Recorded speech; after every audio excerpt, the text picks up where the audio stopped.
Hey everybody, welcome to this Board Game Life number 106, titled Gaming Maturity.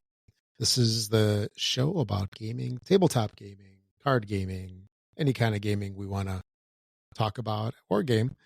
I am one of your fine hosts for today. My name is Rob, and with me as always, I got my good buddy, Mark.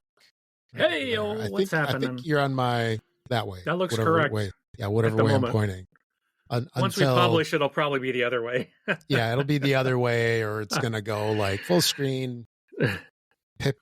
You know, it's always there to mess with us because, you know, every time is like the first time ever. Yeah, well, surprisingly, our last episode shocked me because our tool that we use to record our videos, our podcasts, and all the stuff, it has they jumped in big head on into AI more than they ever had before. And it was like, I didn't notice it till after I published it that the video was like, because I have my routine, and then I saw that something had changed, but I was like, oh, it's like automatically doing the cleanup of like the pauses and things like that, where, you know, normally you go through the process of doing that. Well, it did that, but it also did this, well, whoever's talking, I'm going to have them full camera. So it kept flipping the cameras. Mode. Yeah. And I was like, whoa, what happened here? And I'm not sure if I like that or not. But are we still that way, or is it is, but I have found through some of my other videos I've done since then that it was like chopping stuff up. Like, and I'm like, oh, I don't like this. So I was looking through and I found a way to like get my original video. And I did find a really nice way of, I can hit one button and it automatically puts our outro and intro and our little logo in the bottom corner. Because then it also moves the logo up over my camera. Oh, that makes sense. Yeah. Yeah. I was like, why is this even here? It really kind of, so I've got those things resolved. But now I guess my question to you, Rob, for today, do you prefer the video where it's just us on the screen the whole time? Yeah, that's cool. That's what I prefer, but I wanted to. I know you get upset when I upstage you, so exactly, just like William Shatner. Hey, you're the beauty, I'm the beast. I want equal airtime. You want to bask, in the glow and the beauty, of Rob, the handsomeness, So but just in case we didn't mention, because I don't remember if we did or not, that is my good buddy Mark. Oh, I think we did. I remember saying, "Hey." Yeah. Okay. It's. But I'll take two introductions. Run together. Sure. He is a hand model. There you go. He's got a face for a hand model. I'm a radio star. Yes. Yes. Oh man. Anyways, let's get to this. Anyway, let's get rolling, because that's what we're here to do, a show. The shoe must go on. So this episode is called Gaming Maturity. We'll get into that a little bit, you know, as we drop that little teaser. Like, what are they going to be talking about? Because I know that Rob guy, at least, he's the opposite of maturity after all these years. Right? What are you going to do?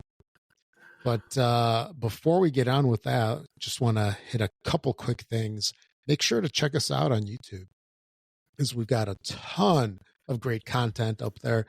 We've got, first of all, our audio podcast is up there in another way for you to consume. We have videos that are up there, reviews.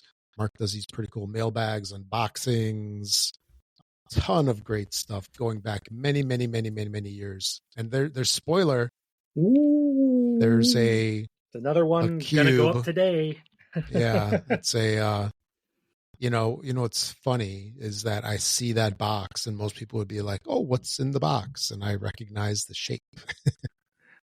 You don't know what's in the box. It's more than likely a game wrapped in that bubble wrap, which is folded over very nicely from all the sides. As opposed to big orders, you know, which come in a big box and they kind of. It's not crowdfunding, but it's still I'll bet you the box is. I'll bet you this is Very close to the size of the game box. Yeah.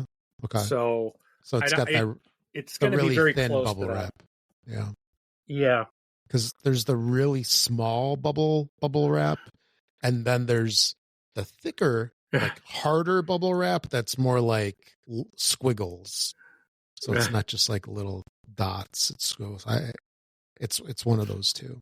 I have seen the future, and I don't think it's peanuts. Just saying. No, there's no peanuts in this one because I expect it to be the size of another game I've got. I'll put it this way.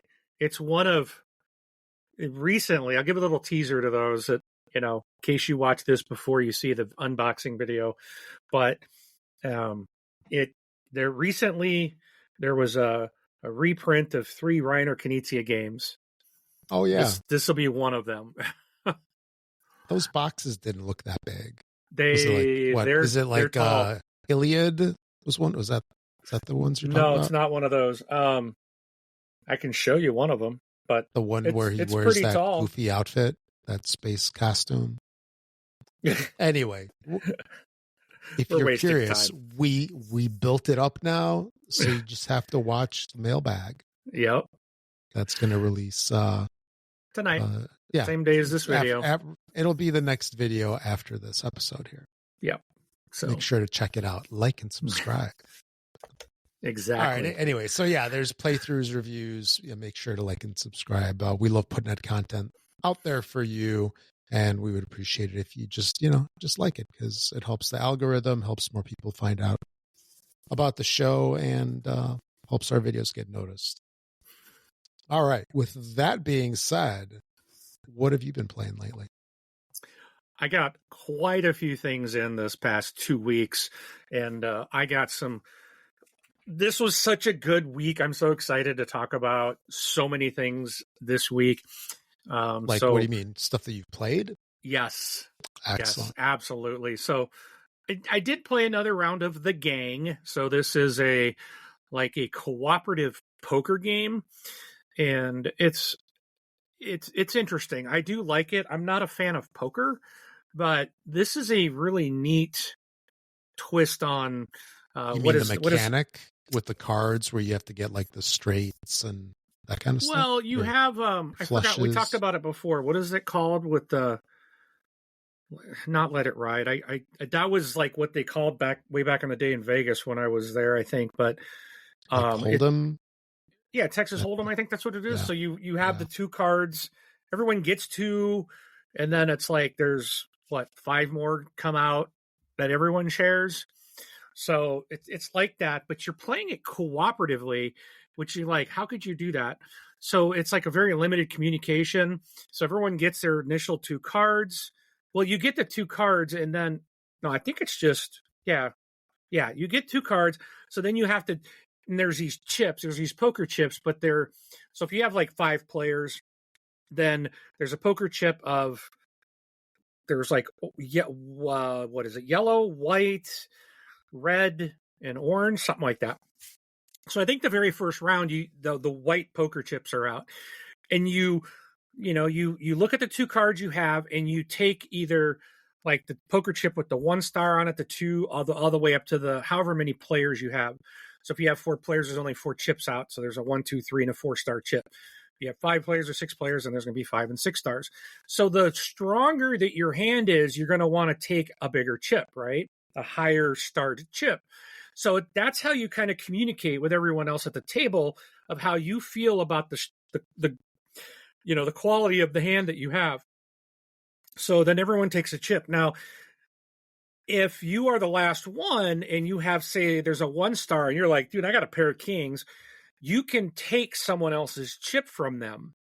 Like, no, I'm taking the 5-star chip. I know I've got a good hand to start. You're trying to communicate that your hand is very strong. Now, that doesn't mean the person you took from is going to take the 1. They can take the chip from anyone they want. Maybe that person will take it right back from you, and you're like, okay, they're telling you no. So maybe they got a pair of aces or something. So that's like, okay, I'll take the 4 chip or something. So eventually, once someone takes the last chip from the center, then you draw 3 more cards on the table, and then we put the next set of chips out. So now you're looking at, okay, now what do I have? What's the best 5, and then again, you got the river, and then the flop, or whatever they call. So as that's going, you can't say anything about what you have. You're just communicating by taking these little chips and trying to let people know how strength of your hand is. Then to win as a group, you have to be correct. So whoever says, I've got the best hand, has to end up having the best hand. And whoever says I had the worst has to actually have the worst. And in between, so whatever your stars are, you're looking at, like, hey, who said they had the worst hand? Okay, you flip your cards, and we see then who had 2. You're trying to see, is everyone up to the 5 stars had a better hand, then you win as a group. If you don't, then the house, if you will, the wins. And it's the first. So there's cards showing like the house, and cards that show like the group, and whoever wins, if we lose 3 in a row, then we lose to the house. If we can get 3 before we lose 3, then we actually win the game. So it's really, and that's the base game, right? Then they have cards that come into play. So if you win a round, then you have to flip a card from a deck that's basically going to make the game a little harder by changing the rules. So maybe and I don't know if what I'm saying is even in there, because we only did this once, but it might say something like, well, aces are considered, you can't use aces, or they're considered to be like a 2 or something like that. It'll change the way the cards play. So now it makes it, and it's good. Those cards are designed to make it a little bit harder. If we lose a hand, then there's another deck you can flip the top card over to influence the next round. It's supposed to make it a little bit easier, but it's a way to like change up how the game plays from just your standard poker. So it's quite interesting. It's a shorter game. You can play quite a few people on this. Let's see what it goes up to. I think it's 3 to 6 players. So from Cosmos, and designed by John Cooper and Corey Heath. Art by Fiore Gamba? No, GmbH. I don't know what that is, but I don't know how to even say that. That's German for like, I've seen that before, but anyways. So that's the game. Really, really fun game. Then I played, I can't remember if I mentioned this last time. I think I did. I mentioned Fresco on our last podcast, Rob. I know we talked about it, but I think you might have. Well, mention it again. So Fresco is a game that you gifted to me like 2 years ago, and it has sat on my shelf. And finally, I'm like, I'm going through, I keep a list of what I haven't played, and that was there. And I'm like, I just need to just get this thing played, Well, I have now played it twice. Can't wait to play it again. It's like we played it, and the very next week I took it back again. I'm like, we're playing it again. Fresco is a fantastic game. I absolutely enjoyed it. And this, it's one of those older games, one of those Euro styles. This came out in 2010. Oh, wow. But 15 years old now. Yeah. And it is absolutely fantastic. Everyone, like when we got done, because no one else in my group had played this before. And when we were done, everyone's like, is this a new game? They're like, we're playing this again. I want to play this again. Everyone loved it. Yeah. And this is just a fantastic,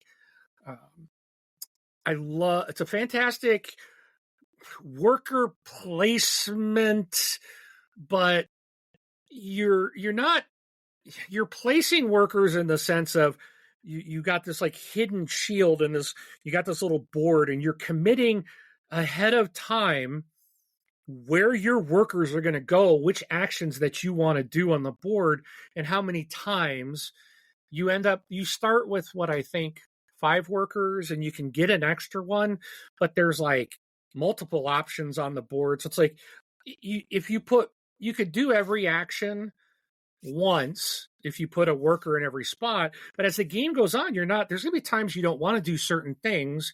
You may not want to blend paints because you need to buy paints. So you're trying to put people there to go to the market to get as many paint tiles as you can. But you also got to consider colors, right? You're buying colors. But then you have this whole the way that whoever's the first player constantly changes, or can constantly change. So if you're not the first player to go, right? It's when you wake up. So you're deciding whoever's lowest in the points they get to pick when they go in the next round. But the earlier you go, the more the paint costs, the further you go down on this track to get your extra workers. So you might lose. If you go down far enough, you'll even lose another one. Like you could, from your original 5, you'll be down to 4, which hurts you. So you're trying to manage when you can go. And then if you go too soon, you get the option. You might see I got to get to this market. There's paint samples that I want. But if you go too early, then it's going to cost you a lot more, and it might limit how many paint tiles you can buy. But if you go later, someone else might jump ahead of you and get what you want. So you are trying to manage the paint market and how many workers you commit to that. So everyone sets their order, then they set behind the screen of where they're going to go. And you have no idea what other people are going to do. So you're like, okay, I know I'm first at every action. Okay, so, or I'm going to be second. And then you're trying to, okay, so this person's going to be first. I kind of know what they might be going for. Okay, I'll put 1 or 2 people there, or maybe I'll skip this action this turn, or, and so everyone puts their stuff, and then you reveal what everyone's doing. And everyone, that right there is a really cool part of the game, because you're just like, oh, you're not going to the, if I'm second in line and I see the person that's first is not going to go to the portraits, then that means if I'm second and I'm put someone to go to the portrait gallery, that means I get first pick. And then it's yes, so you get that little victory of I'm going to get what I want there. But okay, then it's well, yeah, but I'm going second in the paint market. What are they going to take? So, and it kind of goes around for all the different spots. And it's just a fantastic game. I'm this is so much fun. So thank you, Rob. Oh, you're welcome. Rob, for, I was kind of, I know when I joined this hobby, I was like, oh, your games are crap and everything you recommend is crap. And yeah, no, that's not the still case. No, it's not. Fresco is muy fantástico. Yeah. So, and I love the look of the game too. It just, I don't know, it's so vibrant. You know what I mean? It's just so colorful and bright. Yeah, for a 15-year-old Euro, it is. Yeah, that's like you were saying the other day. It's not shades of brown. Oh, I'll get to that one in a minute. 15 shades of brown. Yep. That game's coming up. So there's a lot of tan in the Fresco board, but you've got your yellow, red, green, blue, orange, purple cubes, which gives you color. And then the Fresco that's being painted, as you pull those gray tiles off the middle, you're seeing this very colorful painting. And yeah, it's a really nice looking game. And it is a lot of fun. So that's Fresco. If you have not played this game, go get it, go play it, check it out. It is fantastic. And just to add, I want to say it's done by the same guy that who made Alhambra? Well, it is by Queen Games, and it was designed by Wolfgang Panning, Marco Ruskowski, and Marcel Cibulbeck. I don't know Yeah, I know. You said I thought you said Alhambra. That was Dirk Hahn, I think, who did. Maybe he collaborated on it. So, but, yeah, good stuff. Yes, good stuff. Yeah, Wolfgang Panning is contributed to Alhambra as well. Okay. So correct. Alrighty. So the next game on my list is, so this is like probably one of the oldest games I've ever played, even though it came out in 2025, the reprint did. I played some more Dyer's Lice. Liar's Dice. You don't even know what's going on anymore. Dyer's Lice, yeah. Liar's Dice, it's this is a reprint from 25th Century Games. I played this, I got to play this one a couple of times. This was one that when I bought it, I really wasn't sure if I was going to like it, but it was kind of in another one of those packs of games that I got with 25th Century Project crowdfunding thing. And oh no, actually, I think I picked this up at Gen Con. Isn't Liar's Dice like an ancient game? Very old game under very many different names. Like, I think of like if they, reprinted Chinese checkers or something along those lines. That's how old it is. This. So when you go to the page, it lists 1800 is when this game was originated. Yeah. It's a public domain game. But before Barnes and Noble actually started selling real games, they sold Liar's Dice and the Mexican dominoes and checkers and. Oh yeah. So this has been known as Bluff or Puerto or Dudo. Those are some other names, but some of the people I played with this last week, we played this and they're like, oh yeah, I've played this, but this is it's different than what some of the others in the group have played before. And this game, everyone really liked the way this one has been tweaked, at least compared to other things. So I don't know. I've never played Liar's Dice, so I don't know how it compares to others. But the feedback I got was that it was a little different, and they really liked this implementation of it. It kind of gave more variety to the game because instead of there being a 1 on the dice, it's numbered 2 to 6, but the number 1 is like a ship's wheel, and that is a wild. So you have the ability to, say, I think there's 12 sixes, you place at 10 players and everybody has 5 dice. So that's 50 dice, right? Did I do that right? Yeah, that's 50 dice. No, that can't be right. 2 to 10 players. There's not that many dice in the game. There's enough to play. There's enough dice in there to play 6. Maybe if you play 10 players, maybe you get fewer dice. Maybe everyone gets fewer dice. But so the total amount of dice in the game is 30. And so you're basically and you're going on the board. So whoever goes first says, I'm going to say that, that there's this many 6s that on the board, right? They got their rolled on their little hidden cup. Everybody's looking at their dice secretly. And this is what I'm saying is out there. So they say 6 6s or something. So the next person has to either up it by going higher, guessing there's a higher amount of things, or they challenge the person. Now, the thing with the 6s is at the very beginning, there's very likely it could be 6 6s because there's 30 dice out there, plus any of the wilds will count towards whatever number is said. So if the person challenged and we all pull our cups up and we see how many 6s and wilds are, then it's like whoever, if there is 6 or more, then the challenge fails and the person that made the challenge loses whatever the difference is of dice from what the person said to what there was. So if there was, say, 8 6s, the person that challenged would lose 2 dice out of their. So the dice are getting smaller and smaller as you keep going around.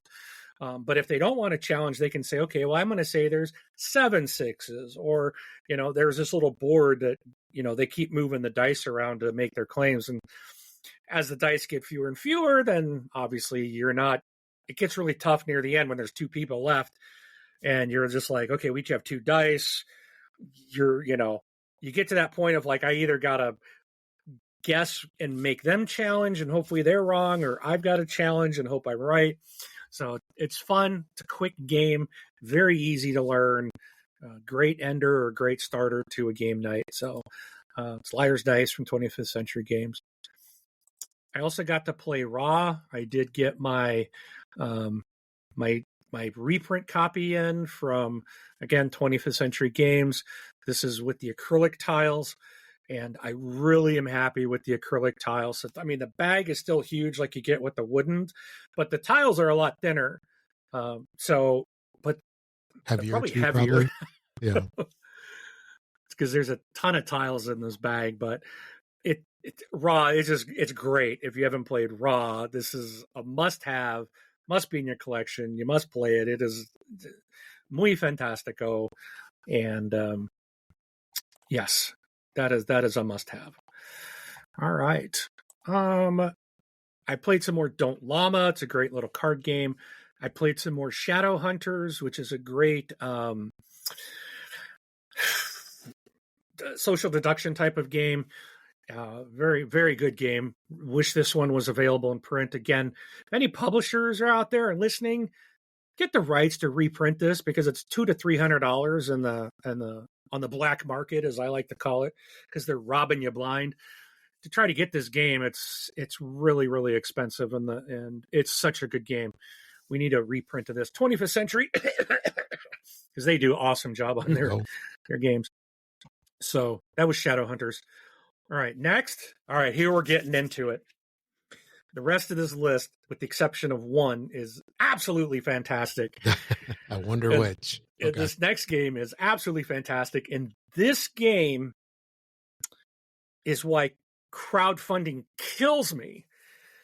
So I got to play, someone brought in a copy of Spooktacular, which is a brand new game. I remember seeing it on crowdfunding. I passed on it because I'm like, oh, it's a horror game. I don't like these. Well, this game is phenomenal. I absolutely fell in love with this game.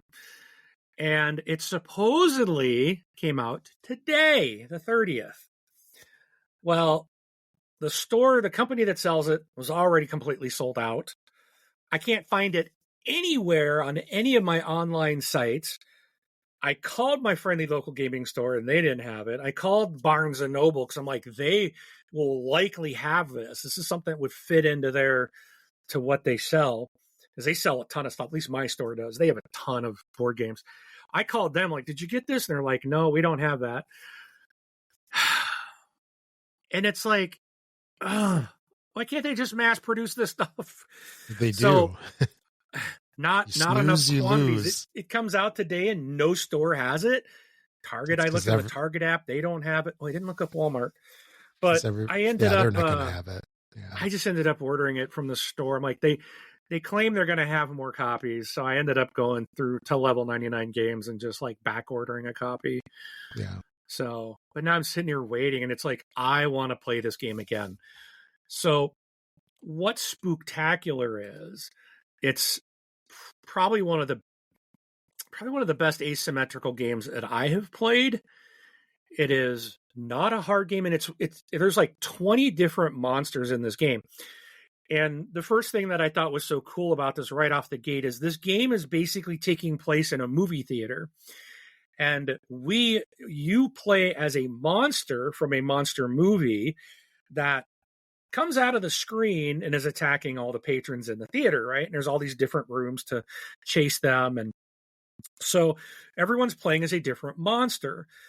And your monster card, your player card on one side is this like really cheeky movie poster that's done so well. It looks so good. And it makes you like, when you read them, you're laughing. They're just really good. The other side is your player board, and it tells you exactly how to play the character. And even the more difficult characters are not hard to play. It tells you exactly, do this, this, this, and this on your turn. And it was so neat because like I had the ability with my character that I could, when I was in a room, depending on the people that I had devoured. So when you devour a guest, you put them into like on your player board. And then like I had an ability of, if I had devoured a red person, then I could like do another move. If it was a green one, I think there's 5 colors in the game. If I had the purple one, there was things like I could pull someone into my room. So I had abilities like pull another player into my room if they were adjacent, and then steal a point from them. So they went down, I went up a point. And Or I could do that if I went into a room where I did it one time where there was like 3 other players. The rest of them were in another room. I went in, used that ability, and took 3 people down a point, and I went up 3 points.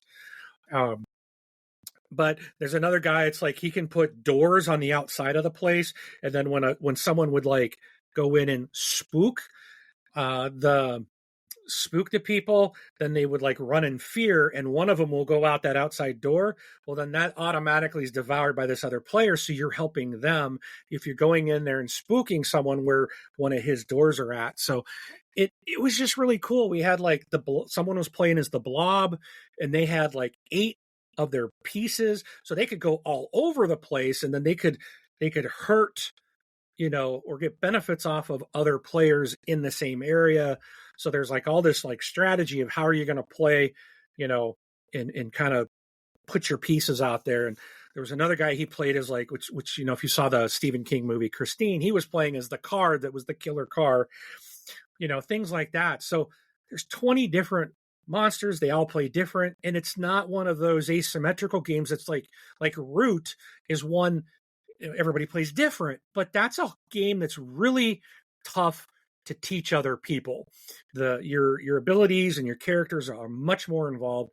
This is a much lighter game that it's very easy because only one person had played this, and I'm dumb when it comes to board games. I didn't like once he explained the basics. Thanks, Rob. I was able to like, oh, I do this. I go boom, boom, boom, boom. I had like 4 steps. This is what I do. It was so simple. And when someone else would have a question, he would look at their thing and it's like, oh yeah, this. And it was like, boom. It's like, that was easy. So the next time they knew exactly what they were supposed to do. It was like the easiest to teach asymmetrical game. So, and it's like, and it kills me because I skipped the crowdfunding and now I want this game and I can't get my hands on it. So I'm hoping they get more. That's what? Why. That's why you never skip the crowdfunding and you back everything. Yeah. Well, I've got one that's sitting here that ends in 68 hours. And I will make my determination by the time we end this podcast because we're going to talk about this later. But Spooktacular from Level 99 Games. Awesome, awesome game. I can't wait to get my own copy. And what sucks too is that the guy that brought it lives in Brazil, and he was here for a while, and then he just went back, and he won't be back for a year, and he took his game with him. Yeah, he took it. I was thinking about mugging him in the parking lot, knocking him over the head, and taking his game. So it's not like no one else has TSA this. must have taken it. Yeah, like I can't get this. I can't call the guy and say, "Hey, come on, bring it to game night," because I won't see him for a year. So, but I was just looking online, and the printing is on its way. Supposedly it's going to land in the port on October 4th. So this week, next week, then it's got to clear customs, and so hopefully soon. Well, as long as the company gets them for the company store and can ship them out. Yeah. So as long as they don't wind up at Bed Bath & Beyond first. Yeah. So, but I did place my back order, so I would imagine I will probably get it eventually. But fantastic game. I walked out. It was one of those games like when you walk out of game night, you're just like, man, I want this. I need this. I got to get a copy. And you start searching like when and how, and foaming at the mouth. Yes. So like a junkie. All right. Game junkie. And what's funny is I've seen this game over and over. I mean, not in person or anything, but I've seen stuff on it online. I had no interest in it, like zero interest. Spooktacular. I had zero interest as well. Yeah, and I looked at it, and now that you talked it up, that's got me a little riled up. Thanks. It's fantastic. It's so fun. It's a lighter game, but I want to go now and play as all these other different characters and just try these different things. And it's just like, it's not a long game. I think we played in an hour, maybe a little more than an hour. And that was everybody learning. I'm going to look it up and see what was it? How long did it take? But the thing is, this is the type of game that's going to be easy to get to the table, more frequently, hour and 20 minutes. And we had 5 people playing, and 4 of us were learning the game. And we played an hour and 20. So, 5 people, the same 5 people playing again, we'd probably be at about an hour. So, even with different characters, because now that we understand the game, which really isn't hard there's really some basic things you do. Everyone's got, and you have cards in your hand, and everyone starts with basically the same cards. Everyone's doing the same thing in the game, but you go about it a little differently. You have abilities that will add different ways of how you play that character, and it's not hard. So this is something that's I could take and be like, boom, I can get this in with other games on a game night. Where if I go something like Root, that's probably going to be the whole night, one game, and you're going to spend an hour trying to teach someone how to play. And then you have to know that character. You have to know it. So this one, like, you don't necessarily have to know it. As long as you've maybe played it once, you could look at some of the card and go, oh, I understand what they're saying here, and explain it to someone new. It's just, yeah. So anyways, enough of that. On to my next big excitement.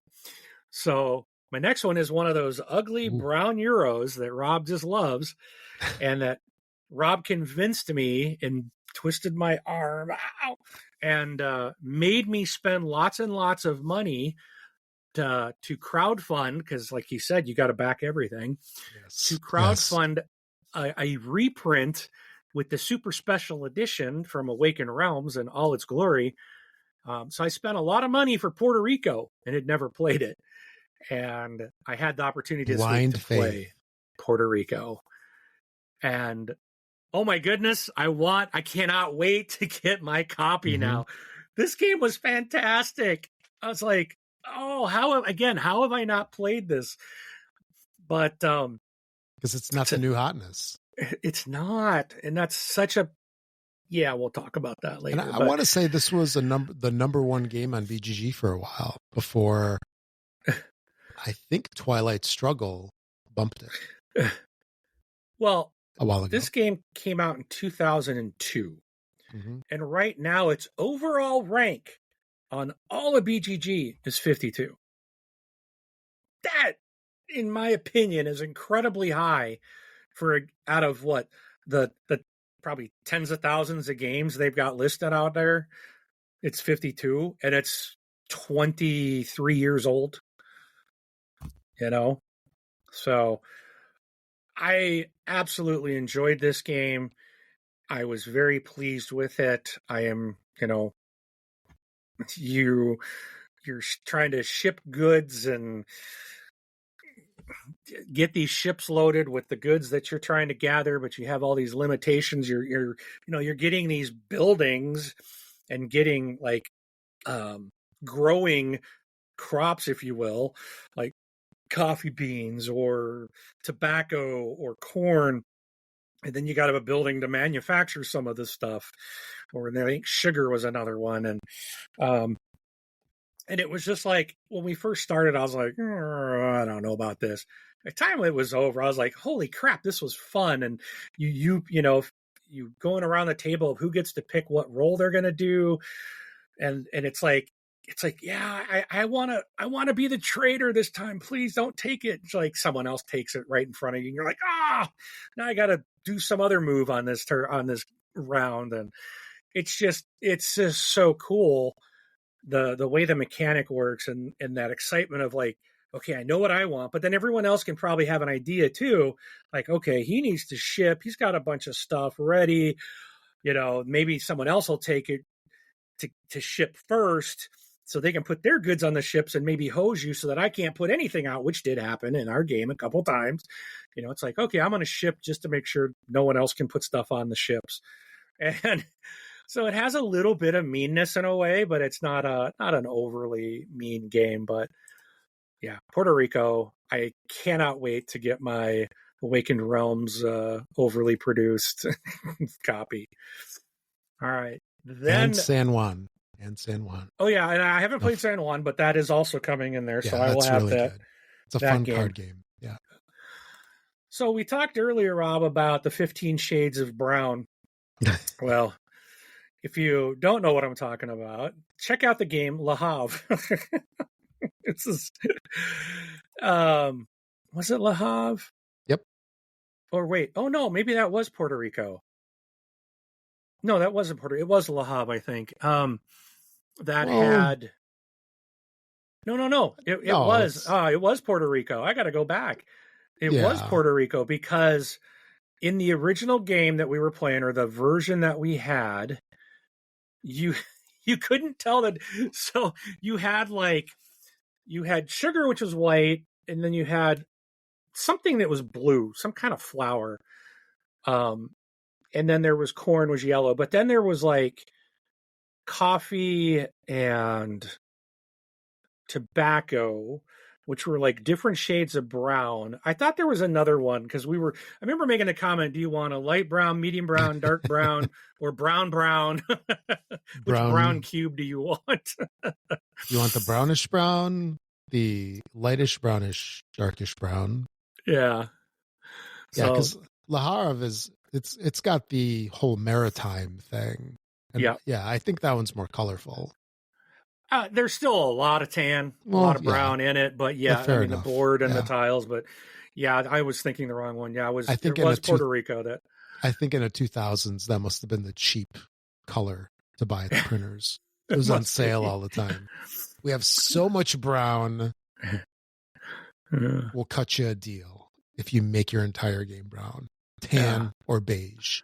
Yeah, exactly. So, but anyways, so Le Havre is another game that I have never played, and another fantastic game. This is really good. Yeah. And what I found about this, like, super simple game to pick up, like but it's a big game. But it is. There's a lot more under the surface. Like, there's a lot of, like, you got to think ahead and plan and try to figure out what you're going to do. And I think the most frustrating thing for me with this game was freaking feeding your people at the end of the round. And with 3 people, no, we had 4 people, you only got like 2 turns per round. So like one of them, like, you have to be getting food because you have to feed your people. So it made it really tough to get started to like get things built. And I was falling behind. Like, I remember at one point I was like, I feel like I just can't get ahead of this food problem that I have. Well, finally I did get a ship that gave me automatic food at the end of a round. So it helped, but then as you're going up higher in the round, you need more and more food. And then it's like, oh, I need maybe another ship, or I'm trying to take big piles of food, or I gotta have a butcher shop to get all my cows converted over to meat. And it was such a fun game. And it was like that whole kind of frustration of like, I gotta feed more freaking people. Like, can't I just let them die? It's like, no, you can't. But this is a really fun game, and I'm like, I enjoyed this. I really do like this game. So another Euro that I think, isn't this one a Uwe game? Yeah, Uwe Rosenberg. Yeah. Yep. And one of his classics. It's a fantastic game. So it's been interesting to be introduced and be able to play some of these classics that I'm just like, I always remember thinking, every time you'd pull a game out, Rob, it's always this Euro stuff. And I'm just like, and I'm looking at the board, and I'm like looking at the same artwork and the same color on every box art. And I'm just like, okay, in the 1700s, you are a blah, blah, blah, and you're doing blah, blah. Like, who cares? And then you do this. Ordered. Yes, yeah. It's arriving tomorrow. Don't make fun of me. I'm not. But I appreciate that. I will say I would like to find a copy of Love. So I get it. So, Awakened Realms needs to make like a $450 reprint. They probably special will. edition. Yeah. So, all right. So my next game that I'm almost done, This thing is muy fantástico. It's a newer game, 2022. This game came from Renegade Game Studios, and it's my father's work. And this was so good. I was watching the playthrough and like trying to learn how to play, and I'm just like, man, it didn't really, I don't know, something about it. Sometimes I can get kind of excited by watching how to play, Sure. or even watching other people. So I'll do like how to plays, and then I also like to watch people do a playthrough, because a lot of times, they'll do, here's how to play, and then you're like, okay, I get some of that, or it doesn't click. But then when I'm watching, the second thing is to watch a playthrough of the game, then, oh, okay, this is starting to make a little sense. Well, this is a huge game, many hours worth of play, to play the entire thing. So I went there knowing very little and came out of it like, we've got to play this again. This was awesome. So nice. You are basically, it's called My Father's Work. Kind of think about like you're a mad scientist, like, Dr. Frankenstein, right? Kind of back in those days. And you are a scientist, and the townspeople don't, you might have send Igor out to get a body from cemetery to help with your experiments and things. So, but it's called My Father's Work because you're the original person that you start out with has a master plan, a master work that they want to complete. It's an experiment.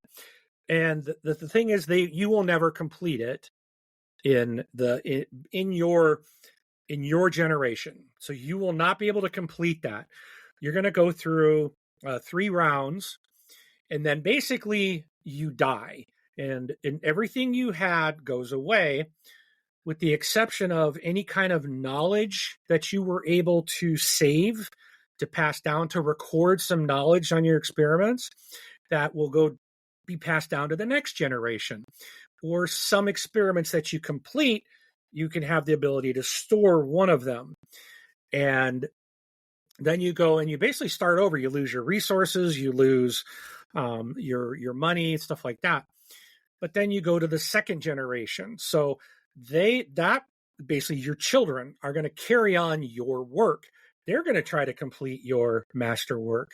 And you're going to, again, go through 3 rounds.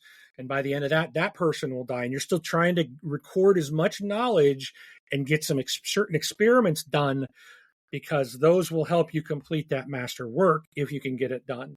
And I did not complete my master work. If we had one more, I was one knowledge cube away from completing it. And on the final turn, I couldn't get it. I couldn't get that final thing but it was really just this awesome game of a worker placement where you're putting people. There's limits on who can go to town and who can't go to town. Sometimes if you go to a town, or if I'm using certain people around my estate to do, like if I use my butlers to do an experiment, they get freaked out and I lose them. So then I have to gain them back later in the next generation. So you're trying to manage your experiments to gain knowledge, to have all the resources you need to do the experiments. You have to have there's certain levels. There's A, B's, and C's. And like to do your master work, you're going to need a 1A, 2B's, and 3C experiments. So the A's are very easy to complete. We'll give you some knowledge.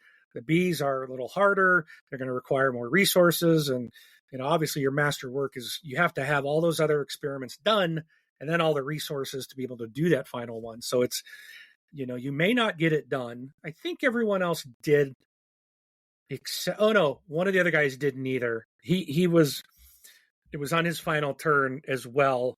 And he needed the same thing I did. He needed one more knowledge cube. And neither one of us got it on our last turn. So, but it was just oh my goodness, this was a fantastic game. And the cool thing about it is there's like these modules, like a story module that you pick out. So one of the players with this picked out, let's play this one. So you open that box and you pull all the stuff out that goes into the game. And then there's others that, like when we play again, it'll be a different module that we'll pull out and we'll play in this game. So I can't wait to play it again, and absolutely loved my father's work.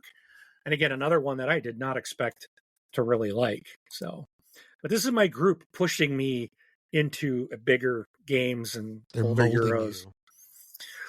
All right. Okay. Next, I'm almost done.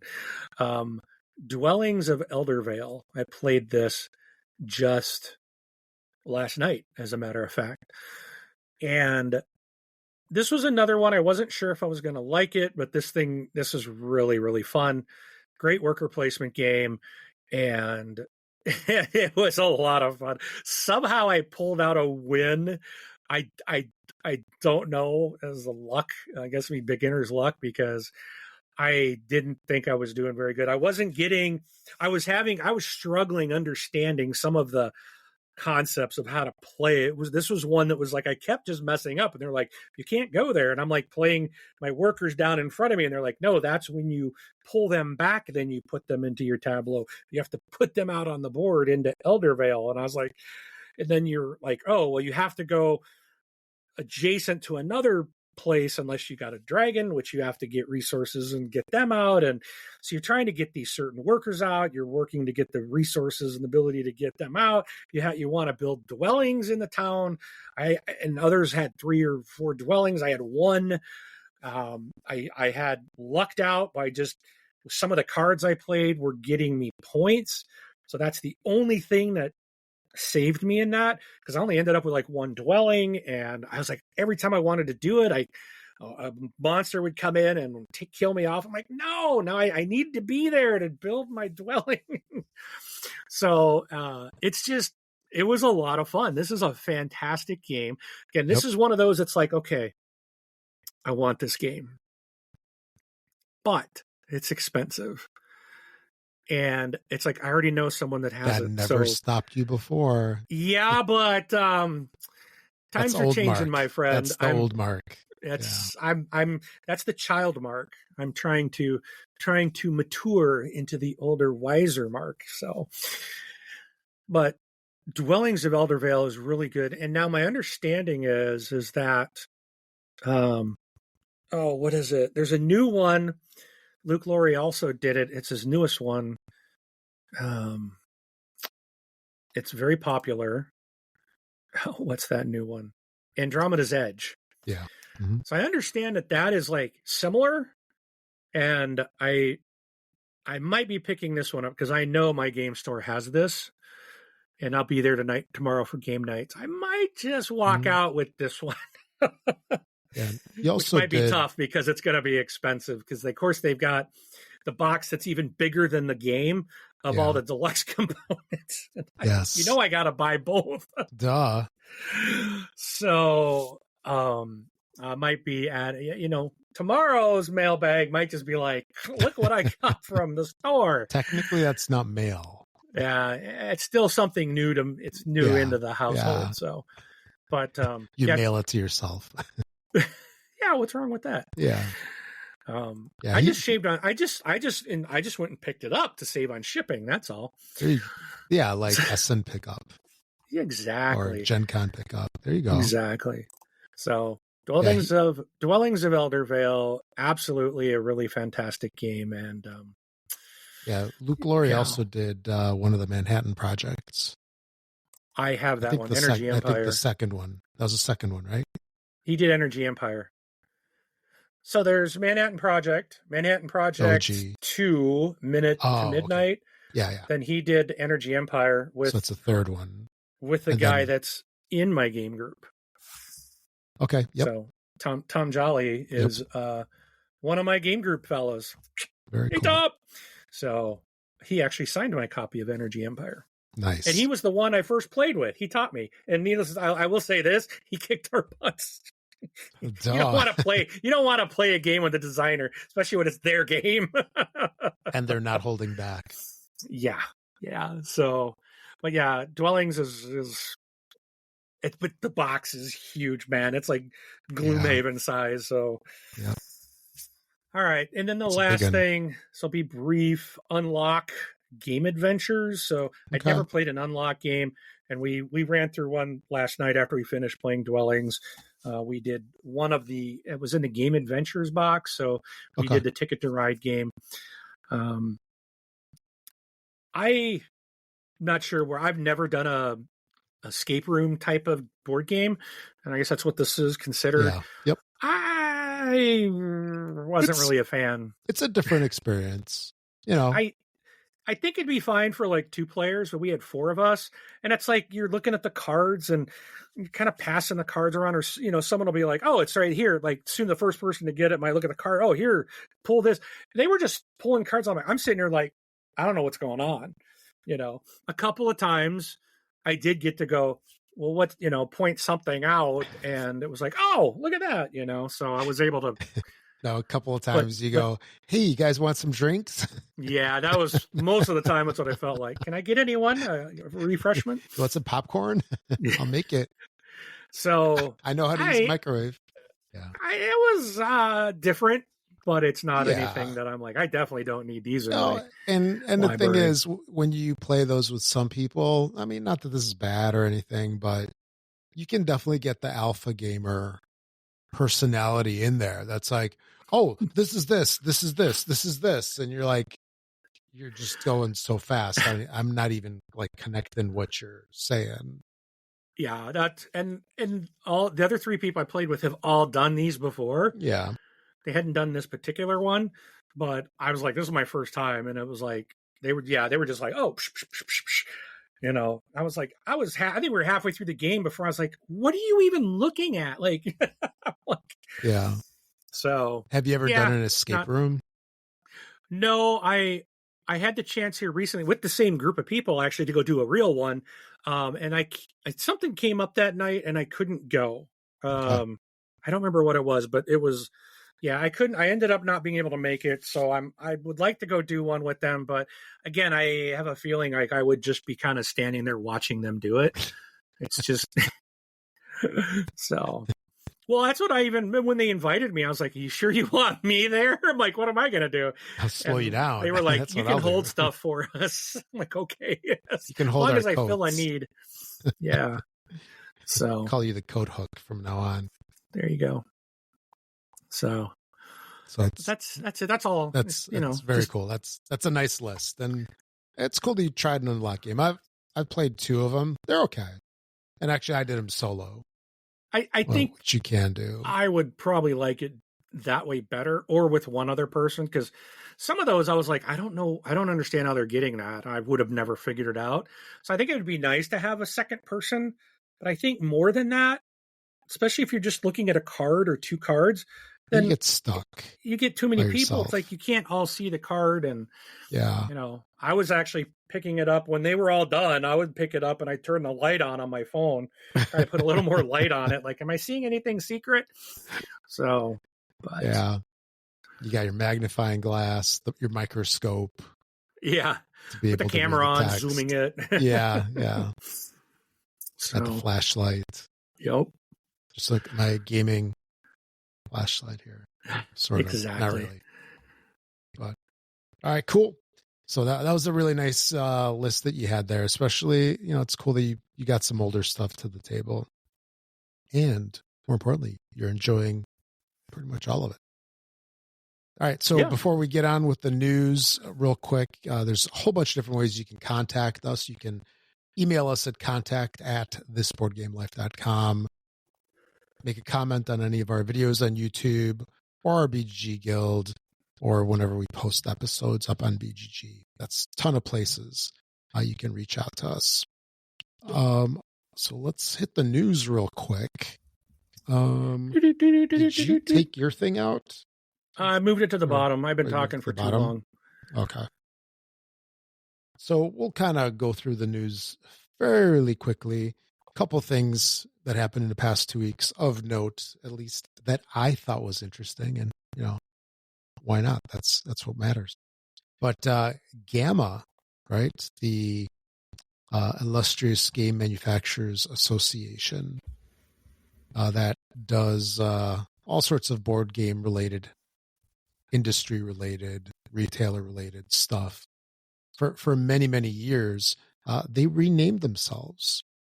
Instead of the Game Manufacturers Association, aka GAMA, they are now going to be known GAMA, the Tabletop Game Association. How about that? Okay. So, or change. technically, is that Game Manufacturers Association the Tabletop Game Association? Does it double up like that? I don't know. But supposedly they made this change just because the majority of the folks and the businesses that are involved in GAMA as of late are basically just doing tabletop stuff. And they haven't really been doing things like arcade machines, pinball, etc. So, yeah, it's going to be interesting to see if anything else changes, right? Because, they have some conventions and lots of stuff, a lot of involvement. Next up, so I thought you'd get a kick out of this one, Mark. So, Thomas Holek is a name. Oh, you perked up there. Look at that. Yeah, Thomas Holek. He made some pretty cool games. Tea Garden, Galileo, and SETI, right? SETI, Galileo, Galilei, and Tea Garden. Yeah, those are the three big ones. Well, he's got a fourth one called Aquaria, and Capstone Games is going to be bringing us some Aquaria goodness. So this is an aquarium building game, not machine. And you and I have both had aquariums in the past. You did fresh, I did saltwater. So, we have a little bit of experience in that. And we also have experience in taking down freshwater and saltwater aquariums. But that's a whole different story. But this looks like it's going to be an interesting game where people are going to be building the most impressive aquarium to show their skill in creating marine environments. So this is a interesting take. I don't know if we've had an aquarium game before, but maybe this is going to be the start of something new. So this game is going to be playing in 60 to 120 minutes, which I did not expect. For some reason, I expected it to be a family game, just based on the topic and so forth. And it's going to retail for $75 US. And it's going to be 1 to 4 players as well. So I just need to know, can I buy it now? You probably could. I can pre-order from Capstone Games website. Yeah, it's going to be shipping in November. So that's coming up pretty soon, right? 2 months. Pre-order now. I'm buying it. Yes, there you go. It's like I said before, Tomas Holek is that designer that I until he does me wrong, I'm buying anything he puts out. So his other 3 games are fantastic. So he is in Insta-buy territory. He is in Insta-buy, yep. Insta-buy, Insta-back. Okay, next up, Hachette Games. I think I'm pronouncing that correctly. They announced a bunch of Edition Spielweise games that are coming to a store near you. First up, Micro Macro. Have you seen this game? Macro, yeah. Yeah. That's a game that I can't play. Unless I have some like binoculars strapped to my head, I can't play that game. Everything's too small. That's just me. But other people can enjoy it. And they're coming out with a puzzle in the micro macro line. The home game, I think, is the name of it. It's a soccer match revealed through a 500-piece jigsaw puzzle measuring 68 by 48 centimeters. So that's a good size. That's like, 2 feet by like a little bit over a foot and a half. And the image for the puzzle is taken from the Micro Macro crime city map. So there's 50 hidden objects in there and all that other good stuff. It's got a street price of $25. Look for that coming out soon. And then let me see, what else did they have here? Snake Charmers, a social deduction game. And I think that was it, just those two. Yeah, Snake Charmers and Micro Macro Jigsaw, the home game. Steamforged Games is coming out with Terra Mystica Special Edition. This is, have you ever played Terra Mystica? No, I have not. No? Okay, don't. Stay away. Because you'll be buying this then. But Terra Mystica has been out for some time, probably like over 10 years. It had its debut in 2012. So 13 years ago. And Steamforged is coming out with a new edition. I don't think that they've announced a street date for this thing to come out. And when I say come out, I mean coming to GameFound. So this thing is going to be a little ways out, but you can expect probably the same goodness that, a lot of these companies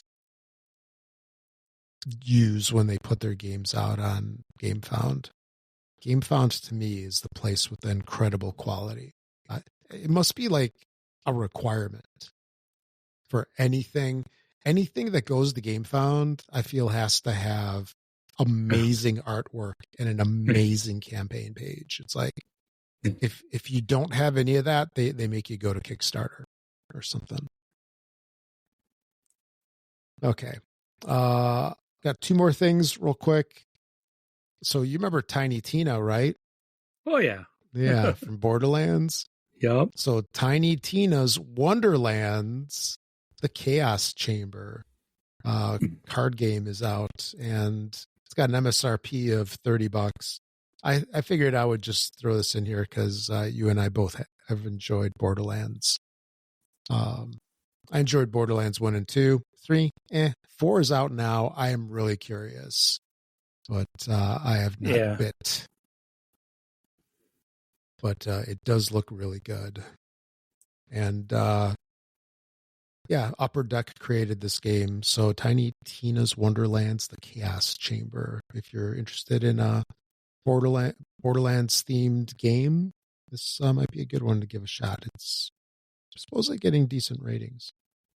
And lastly, Asmodee revealed some research from a study that they did regarding board games. And there's a couple of pretty cool statistics. This is something that they conducted in the UK, the US, France, and Sweden, and it was done this summer in July. The study found that over 25% of people in the surveyed group played board games at least once a week. So that's a pretty fair amount. I really wonder where they did it, where they did this. Let's see. The study was done by Census Wide, and it was just 8,001 consumers from the general public. So it doesn't necessarily mean that they went like to the UK Games Expo or something like that. Some convention and did it there. So this is the general public then. So a quarter of the general public that was surveyed here played games at least once a week. It also found 64% of the participants turned to games to bring their families together. Isn't that awesome? My son apparently doesn't want to be brought together. Yeah. Or your kids. Kicking and screaming the entire time. Yep. 53% seek out board games as a form of escapism for overwhelming news. Okay. I could see that. And in the U.S., the number of participants using board games as escapism was higher at 65%. So that's some interesting specs. Millennials, who included people between ages of 29 and 44, were also noted as particularly tabletop gaming fans that play tabletop games as frequently as they watch or read the news. And also, I think this is the last one here, 41% of the millennial group experienced joy during gameplay. So that means that they must have won or they weren't playing a mean game or something like that. But some interesting statistics. I always get a kick out of this stuff. And who knows? If I'd be curious to see if anybody what everybody thinks of these stats. Do you fall into this? I'm not asking if you're a millennial or not, but if you play games at least once a week, if you use it as escapism, and if you find joy. I think we all find joy in games, except the sore losers. That might be a different story. Some people don't. Yeah. They don't even like when they win, but they're just less upset. Anyway, I think that's all that I had for my section. What did you have? Oh, so my last one here, which I thought this was interesting. So we've talked about Gen Con. You know, it's the biggest board game convention here in the United States. We know that Essen is the biggest in Europe and the world, whatever. But looks like there is a former airline pilot who has spent the last decade building up a board game distribution business and chain of retailers in the Middle East. And he is hoping to create the region's equivalent of Gen Con with the launch of a Dubai-based convention this November. They've got more than 50 publishers that will be exhibiting or represented at the first tabletop.me, while over 250 games will be available for teaching and play in a 7,300 square meter open gaming hall. So the Mark Azam is the organizer of this event. He's hoping to attract several thousand attendees from across the region to the debut event, with the majority expected to visit from the United Arab Emirates, large contingents from Saudi Arabia and Iran, and others from nearby Qatar, Kuwait, and Bahrain, a group of countries which boasts a population of nearly 150 million people. He said of the region, tabletop gaming culture has grown massively in the past 8 years, and we feel this is the right time. We can actually get a few thousand people into one location. So that's cool. I'm glad to see this. I hope that this goes well. I hope this is a very big success and that they will be able to continue to do this each and every year. That's, more people in the hobby, the better. Yeah. So unless the publishers cut how many copies they send to me and send over to other people, then we can't do that. Yeah. Print more. Not allowed. No. You can do that's expanding the market's good. Yeah. As long as you send a copy to Mark, you can do whatever else. Exactly. You can send them anywhere. Automatically send it to me, okay? Yes. Level 99, give me a Spooktacular. They will. Okay. They will. We're good to go. All right.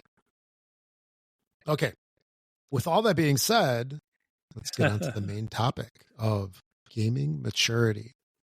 So I thought this would be an interesting thing to talk about because, it's easy to say that there's a whole bunch of different phases, right, that people go through when they get into the hobby. First, there's that bright-eyed, bushy-tailed, oh my God, eyes wide open. This is so amazing. There's so many different experiences. Oh, I love it all. I want the card games. I want the miniatures. I want this. I want that. And you're just soaking it all in like a big sponge. And then, depending on the person, you might go into acquisition mode. I think this is something that you and I both have shared in our craziness, where, not only are you experiencing everything, but you're also acquiring it. And, you're sharing your hobby with everybody that you have around you and so forth. And then, there's I'll call it an evolution, right? There's an evolution of the person as they go through time, as they go through experiences, as they go through different groups and meeting different people. It's like you become all of these things that you have been surrounded by. This is pretty deep, isn't it? How about that? Look at me. I'm making all this. I'm making all these amazing associations at 9:00 at night when I should be half asleep. Anyway, but there's this big evolution that you tend to go through, and I found some pretty good changes within myself, and I see some of that stuff coming out through you as well, where once you've been in the hobby long enough, and there's different kinds of participation in the hobby. There's a more passive participation that some people do. They kind of like go with the flow of whatever the game group does or their friends or whatnot. And then there's people that are pioneers, right? They're the ones that grab the bull by the horns. They're the ones that push games. They read BGG. They watch videos and podcasts. You're reading press releases. You're doom scrolling through Kickstarter to see what's out there, or worse yet, through GameFound. That's an expensive one. Stay away. But once you go through all that stuff, I think there's a big change that happens with a lot of people. Not necessarily everybody, but what I call it is gaming maturity, where you've kind of got your stuff figured out, just like in life, right? Let's say when you're a mature man, which I'm not by any means. Maybe you are, Mark. But you're sort of settled in things. You like what you like. You're open to new experiences, but maybe you don't have that drive that you did before to like experience all this stuff because maybe you've been there and done that. And I wanted to kind of like have us take a quick look at what does that mean? Like what defines that and what changes do we go through? Because I've seen that like the same stuff that I went through years ago, I see you not only going through it now, but you have as well. I mean, we've been down the same path. And, I'll start with saying, after you've been in the hobby and you've matured as a gamer,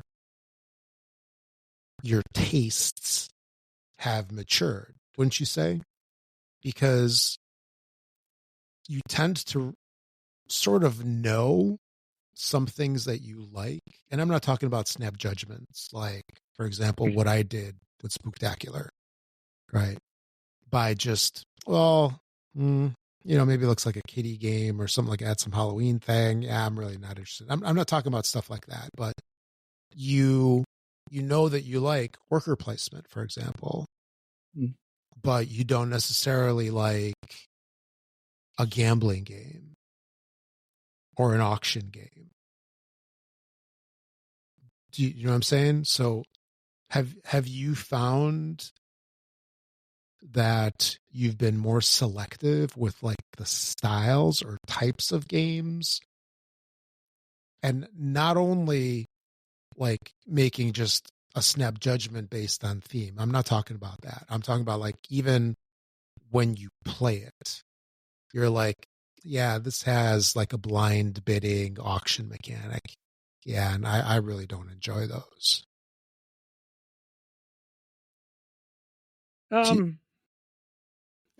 I understand what you're saying. I'm just trying to think about. I don't know if I've gotten more selective.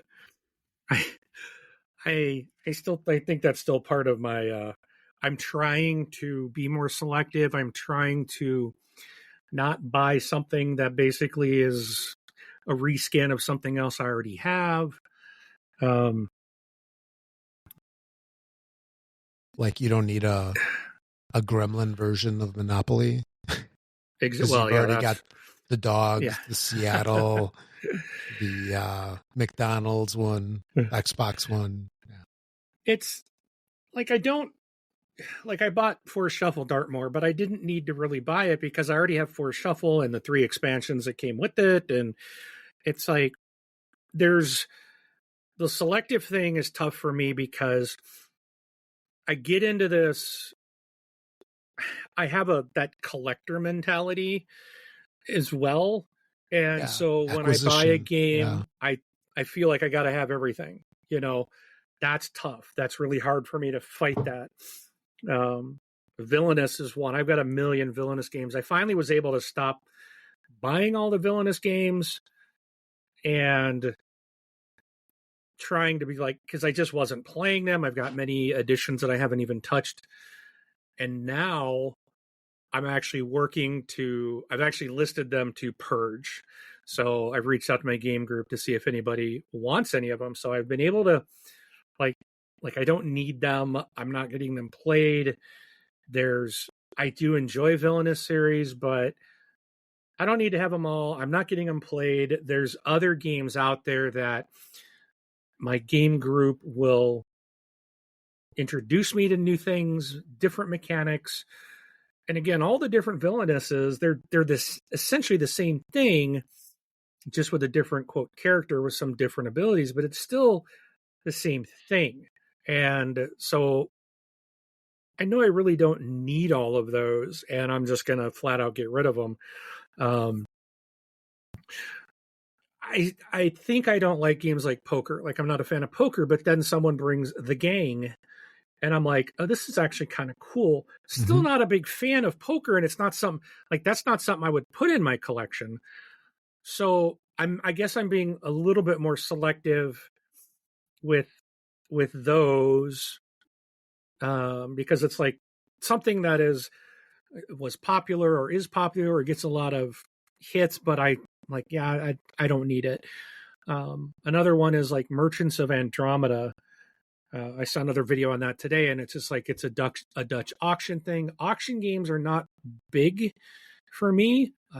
I have a couple that I love, like Raw and Skyrise.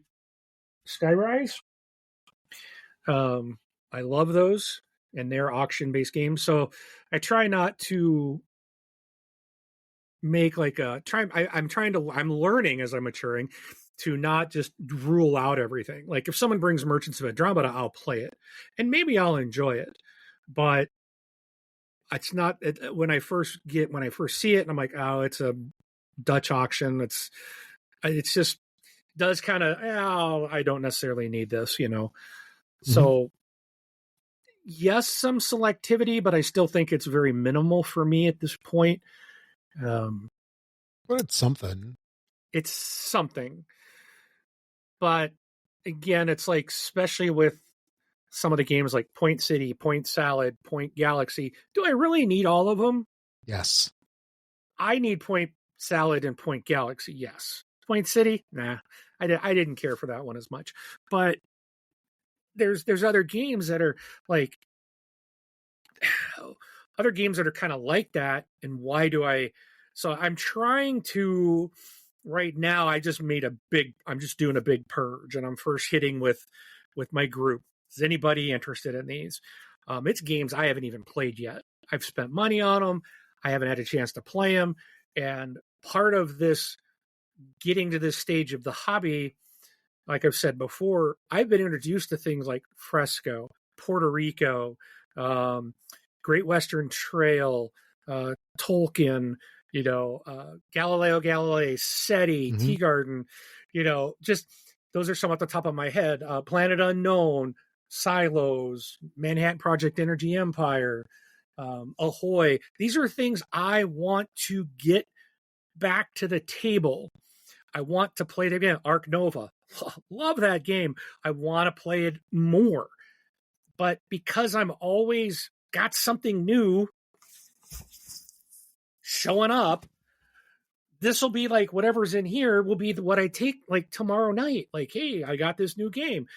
and that's always happening. We're always playing something new, and I'm missing out on playing some games that I have found I really, really enjoy, that I want to play again, or I want to be able to get a little better at it. Yeah. So that I can, because there's playing it once or twice is fine, but you haven't, I think, and I don't know where the magic number is, but I don't have any game that I really know and that I'm like, I know when I play it, this is what I need to do, and here's what I'm gonna, and it's not that I have to have a plan and always do the same thing, but it's knowing how to react or how events will change you, but the game so well, or the abilities and your player actions and future things that could impact you, that you're like, okay, I'm gonna do this because I'm gonna plan for this, or I'm gonna do this. I don't get that. Like, Ark Nova is a huge game. I don't have the familiarity with it. Every time I'm sitting there to play it, I'm like, okay, I think I've played it 3 times, and there's so much.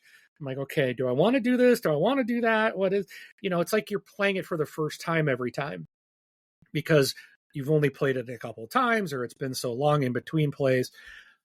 I'm trying now to be more selective in what I get because I want to play the stuff I'm getting. Mm-hmm. And I've got a big list of stuff I have not touched. So am I a gamer if I'm not playing the games that I'm buying? I think I'm becoming more of a collector.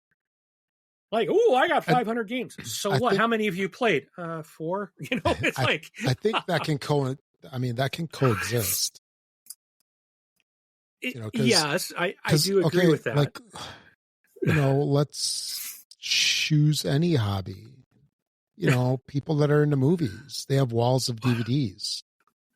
Or video games. I've probably bought thousands of video games through the years. How about people that enjoy reading books? Yeah. They have bookshelves filled with books. But I bet of all kinds. I bet they've read those books. Maybe. Or maybe they got them on sale at Barnes in the clearance section. But I buy a lot, and that's the thing I'm trying to scale back.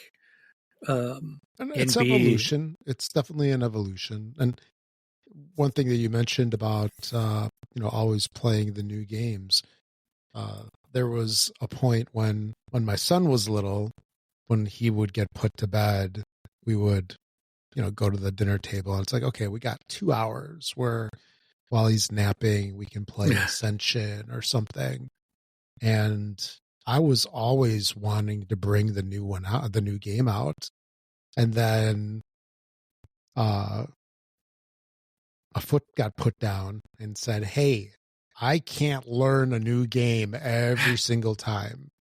We need to play at least like 1 or 2 games that I know. And in some ways I appreciated that, because I got to know, for example, Ascension really well, Dominion really well. We still played other things. We still played new things for me to talk about, on the show and review and do videos for. But it was nice to go, okay, we'll play a game of Dominion, a game of Ascension, and then we'll play, I don't know, Kingdom Builder or something. I'm trying to think of appropriate games from back then. So maybe that's something that you could institute in your game group. It's a interesting take on things. Like, you can play like a simple game, then you got to play an old game that you guys have played before, and then bring out a new one. And, especially if it's the same game group, I'm sure they would appreciate playing the same old game once in a while, because they don't have to relearn it.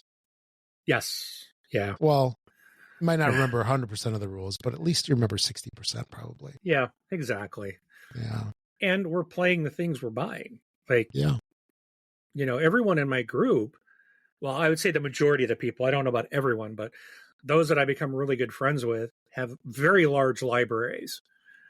And, I know one guy and his wife, I swear they play games every day. They must, they're always, they play their games. Nice. and it just gets me. Like, they can pull some off the shelf, sit down, and they'll look at the rule book for just like 2 minutes. He's like, okay. And he just remembers. It's like, here's what we do. And, but they've got enough familiarity with it that they can sit down and look at it for, might have to do a refresh on the rules, but then they can explain it and we play and have fun. And that's kind of, I look at all the games and I'm like, man, haven't played that ever. Haven't played that. Haven't played that. I spent a lot of money. I don't know why I bought that one, and I wasn't going to crowdfund anything that went into 2026. Too late. I probably got 15 games already crowdfunded for next year. And considering another one, it's like, oh, come on. So at some point, it just gets, I've got to be realistic and pare it down to be able to play the things that I really want to play. Because that, to me, that's kind of like what it's about. Like when I've done a couple of reviews. I don't give it a score. I just don't, because I find people like even on the Dice Tower, I've seen them, like 3 people were, they'll, in one video, they're going to do a review and there's 3 of them. And I think that's cool because you get different perspectives. But I've seen someone rate a game a 5, someone else is rating that same game a 9, so it's very subjective to the individual. So I just like to share, here's what I like, here's what I didn't like.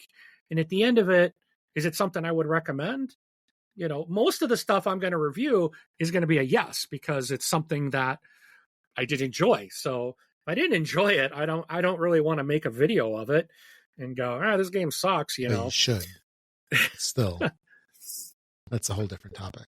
But, again, it's, and I try to be like, hey, if you like this type of thing, you might like this game. If you don't care for this type of, then you might want to steer away. I can't remember what it was. I did something recently and I remember kind of saying that, kind of here's for or an against.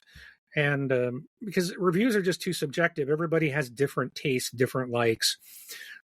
Some people love the Euros. Some people, only want to play those. Some like Ameritrash. Some, I think I like a bit of everything.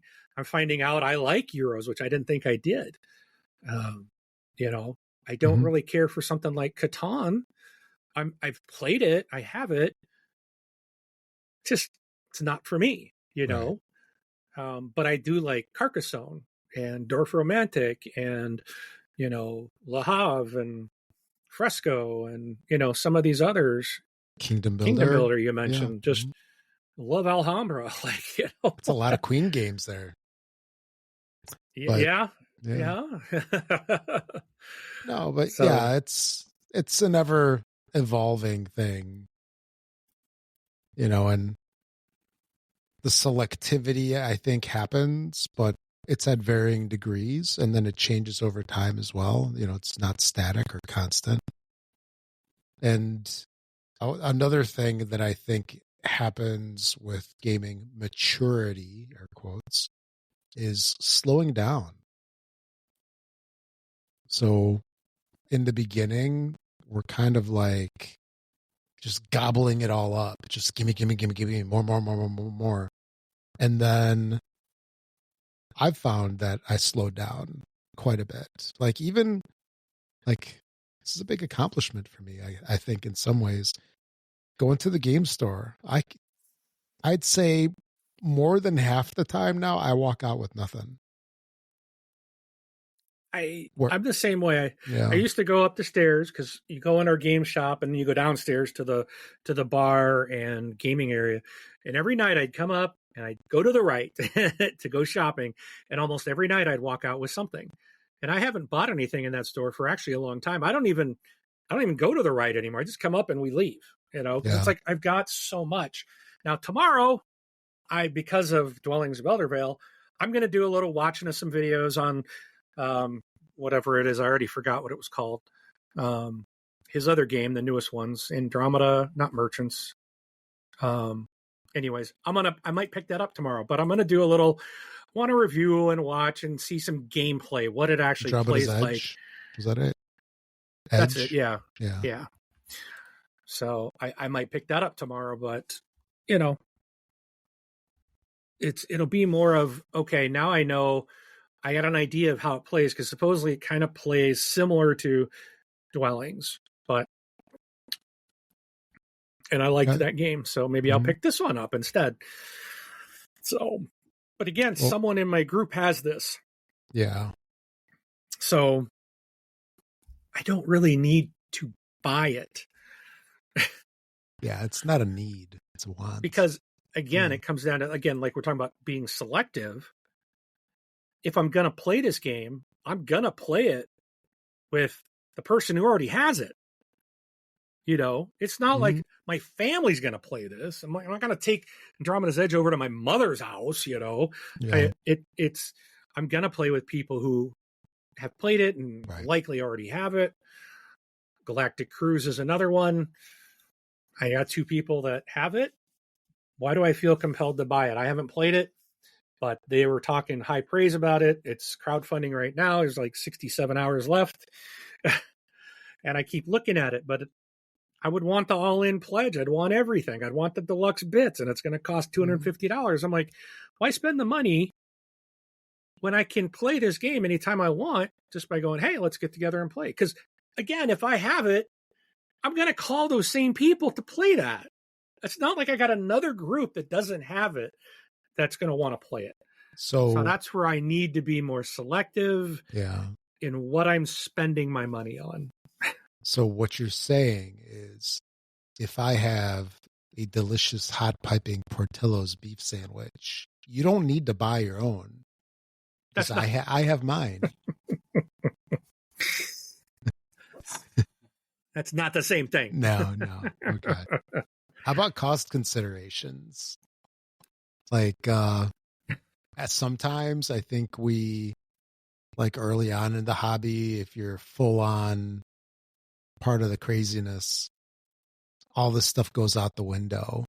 I guess it depends on disposable income too. But one thing that I found is, unless there's something really interesting or special about the game, if it hits a certain price point, I'm like, no.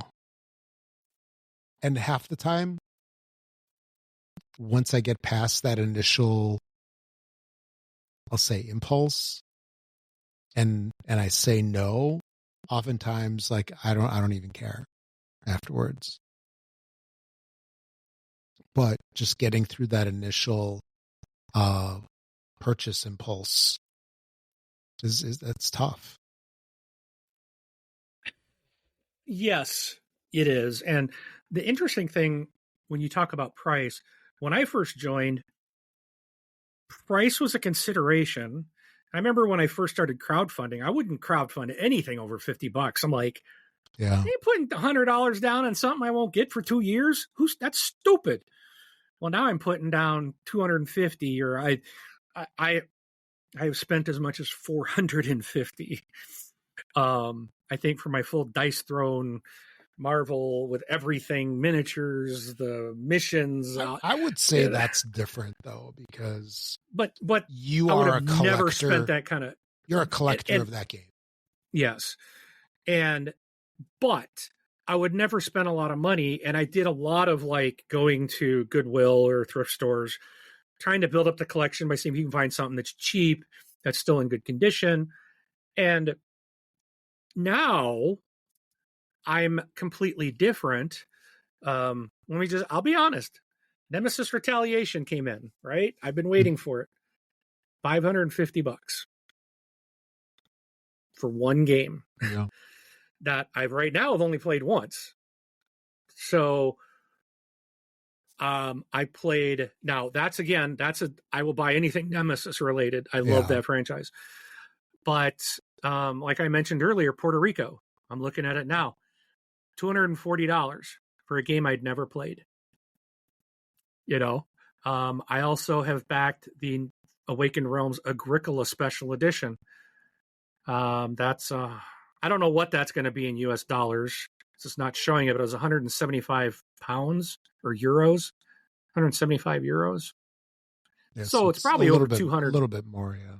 Yeah, so again, Agricola. Why did I buy that? I never played the game, but it's another really good game.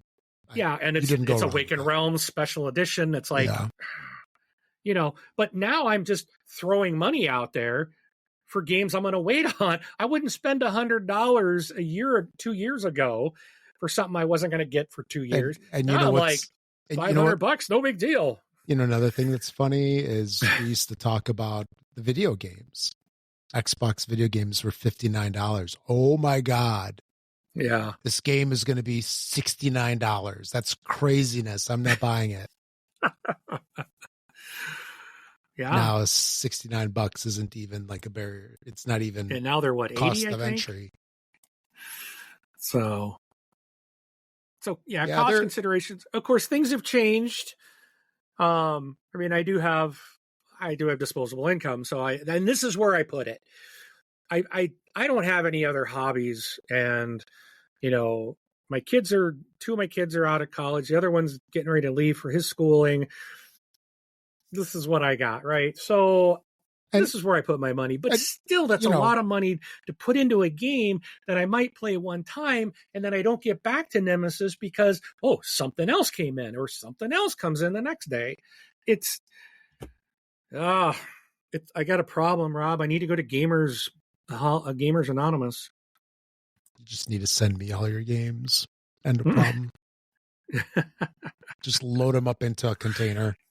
I can't send them to you because you have the next problem on the list. You don't have a place to store them. Yeah. Now, what I was going to mention about cost considerations is that I tend to be more selective. Like, I actually backed the game today. I think I backed one, I was going to say it's the first game this month, but I backed another one about a week ago. But today I backed the game for $3. $3 is a print and play. Now, if you cancel it and go back in 3 hours and redo it, then it'll be October. Yeah, there you go. Just cancel and redo it again in a couple hours, and it'll be October 1st for you. But I tend to be a little more selective about stuff in particular because for a lot of games, I don't need the metal coins. I'm 50-50 on some of the deluxe pieces, but I'm not going to get the add-ons. Do you know what I mean? Like if there's a base pledge and then for another, I don't know what you mean. Okay. Well, I'm telling you how it can work. But if there's a base game and then a deluxe, they always have the add-ons, the mats, this and that. I don't even look at that stuff. I'm fine unless a game is something really special to me, like Castles of Burgundy, for example. I love that game. And the production on Special Edition is so amazing that I got the Sundrop. I forget. It wasn't the super high one. Yeah. But it was like the mid-level one. And then when they did the reprint, I got the 3D tiles and something else. And I regret doing it. I'm like, I wish I didn't get these because, well, number one, they made the game a little worse to play. It's a lot easier to play with the tiles than the 3D, the acrylic ones. And in some cases, getting the upgraded pieces isn't worth it. And that kind of taught me sort of a lesson. So, for example, with Puerto Rico, I didn't get the high-end version. I got the middle. I think Agricola was the same way. I got the middle version. And I'm like, I'm fine not having all that extra stuff. Because I think once you do it a bunch of times, then you get to be more okay with that. Because, well, if you do get all that extra stuff, storage, which you had just mentioned, is kind of the next issue. Yeah. Where, if you get the super mega deluxe version, where are you going to put it? Because it's going to take, 3 times the space. because I gotta admit, the big boxes like Gloomhaven, Yeah. or even the Griffin games like On Mars and Speakeasy and all those, they just take up so much space and they're hard to stack. They usually have to go like on top or off on the side somewhere.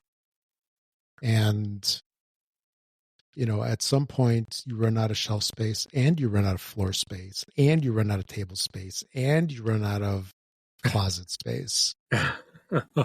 And you don't ever want to put them in a garage or a basement. Just saying. Not that I've done it, but I just know that you don't want to because of humidity and flood. Yeah. That's how you turn a rainstorm into a very unhappy next morning. Yes. But I think storage is like the easy one. But, you know, as you mature, it does become an issue, I think, for a lot of people. And, you know, it depends. Some folks have a 5x5 Kallax, and that's their whole library. So as soon as you go one title beyond it, it's a problem. Some people have more shelves. You know, they'll have a similar issue, but it's just a scale thing, right? Yeah. Outside of storage, I think one big change that happens as you mature in gaming is that you get a lot more games under your belt, and that colors what's important to you. Yeah. So, for example, if, let's say you play trick-taking games all the time, if you see a new trick-taking game, you're like, oh yeah, I've played this. This sort of reminds me of, I don't know, Another one. Tichu, Stickle, or something like that, you know, insert game here. And it's like, oh yeah, it reminds me of this. I sort of like that other one better, you know? So experience by having played games and having owned games definitely does affect like our gaming choices, like moving forward.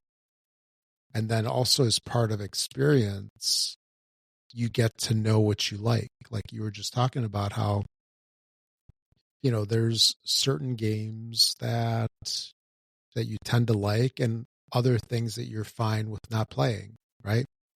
Yeah. Like I think auction, like I really don't care for auctions too much. I mean, I'll play it, but if a game has an auction mechanic as like its primary thing, I'm like, not my thing. And then also there's the, what I call the been there, done that mentality. Because there are a lot of games that are like repeats.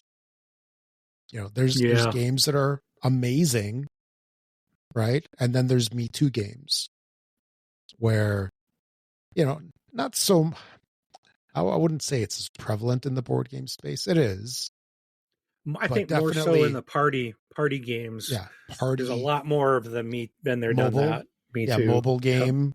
Oh, there's like a million copies. Like as soon as there's one game that is popular, yep, you know, it's like Clash Royale. Oh, then you got Royal Crash or Clash and Block Clash, Block Royale, as everybody has their own spin on it. But like, for example, let me ask you this. If there's a game that comes out that's very reminiscent of a game that you've played the heck out of, are you going to be interested in it? You know, because it's really like a rehash. I think it depends if is it adding anything new? Is it offering anything new? What if it's not? Then I don't think I would need it. If it's the same thing I already have, then I don't need to get it because I already have something that does that, fills that role. Mm-hmm. But I think that's part of maturing too. Like right now, I'd be like, ooh, gotta have it. It's new. It's hot. Like everybody says it's the best thing ever. But I already have, well, I think I'll take Harmonies, for example, or even Nature, those two games. And I could be wrong on this, but I kind of understood Harmonies. I kept hearing it kind of compared to Cascadia. And I really like Cascadia. Yeah, and when I looked at Harmonies, I was like, I don't think that offers what, to me, they didn't seem the same, or similar, but it's kind of what I heard or the impression I was getting. And I was like, no, I really like Cascadia. So I never picked the other one up. And then, what was the other one I just said? Harmonies and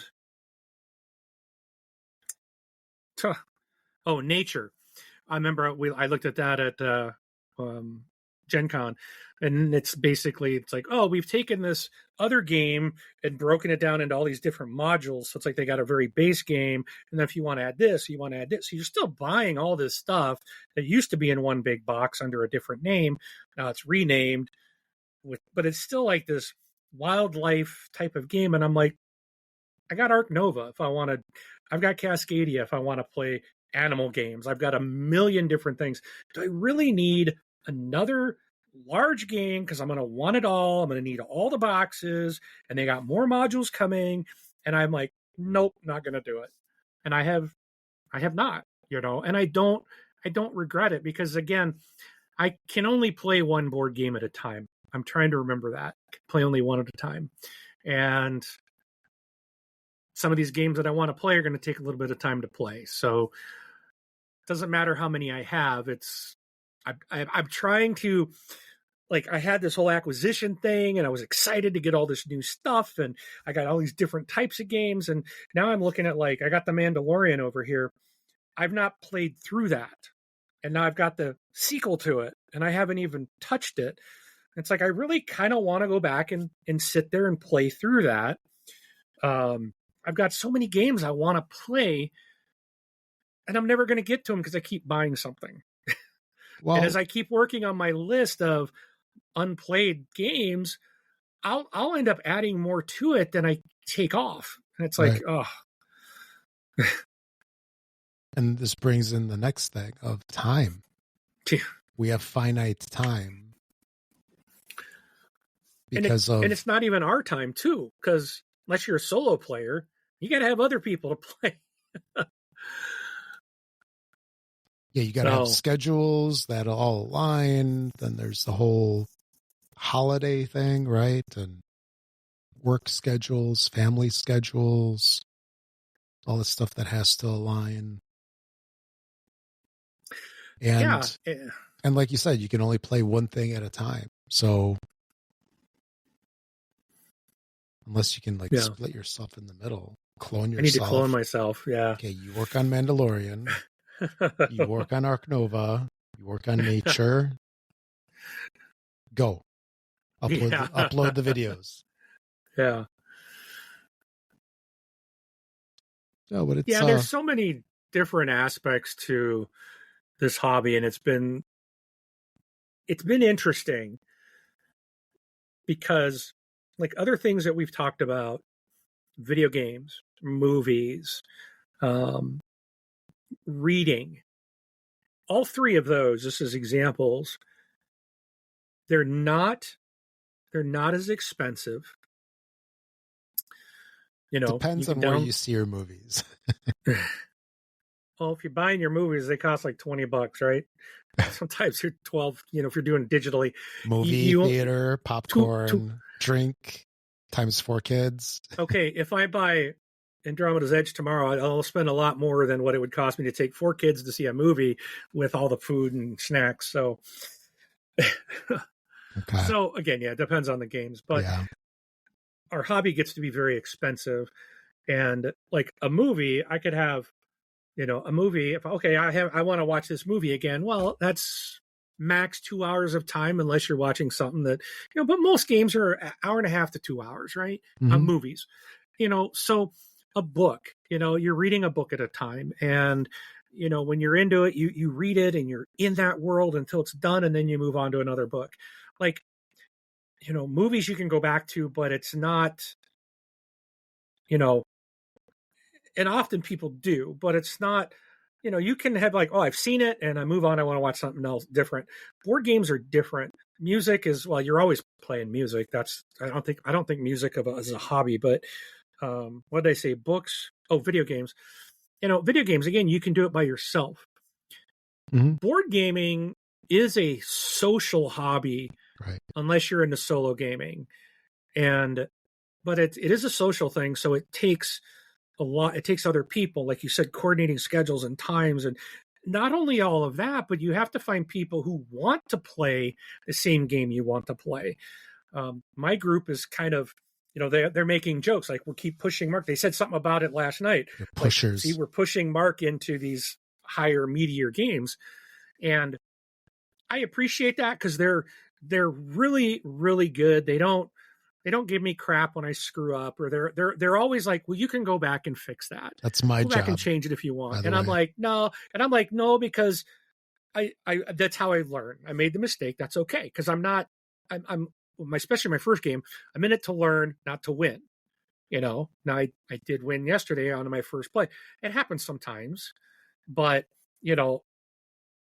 that's not the point. The point is, can I learn the game? And I want to play, because I don't want to be like, oh, I won. Yeah, but they allowed me to go back and correct some mistakes that I had made when I probably should have been paying attention better, or, and it's tough when you're learning because there's so many things you're trying to keep straight and you do something wrong often. But, I don't mind that they're pushing me because I'm getting into more things and I'm enjoying it, and there's like no judgment from them. But some people that might be hardcore, they don't want you slowing them down. They're like, oh, come on, dude, just make a turn, So there's a lot of other aspects to that. And that's, I think, a part of this. What's weird about this hobby is that it's not just a single thing. You can go out and fly an RC plane by yourself. You can do a drone by yourself. You can do photography by yourself. A lot of hobbies can be done by yourself. This one can be, but how many people go out and to do photography in a group? Probably does happen, or you need certain shots, but a photographer is usually by themselves, unless they're going to take school pictures and they need all the people with them to help out. But you know what I'm saying? As a hobby, that's as a job. So there's all those additional complications. And then you got your friends that are like, oh, this game is great. And then I'm like, what? Ooh, I got to be part of the group. I got to get that game too. I kind of want to be one of the cool kids. Mm-hmm. No. I haven't matured, Rob. That's what I'm saying at the end of the day. Hey, I'm right there with you.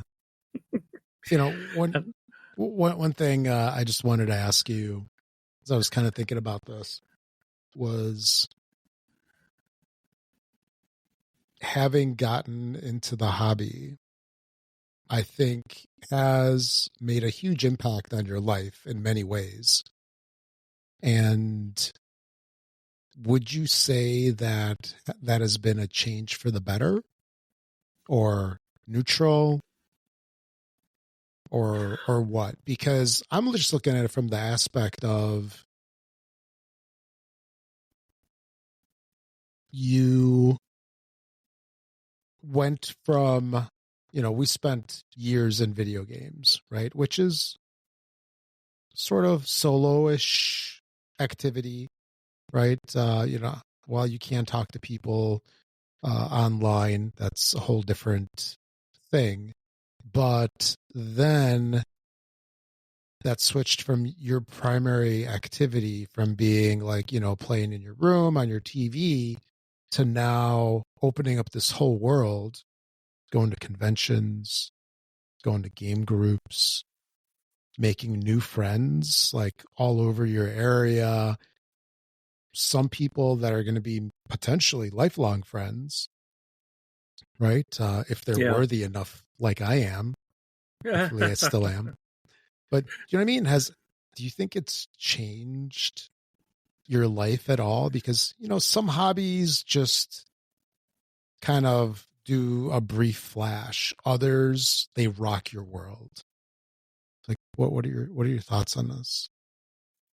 I think board gaming hobby has been a huge positive impact in every way except for my wallet. Fair enough. I get it. So I remember when I first was getting into this, I had that what is it called? X-Wing?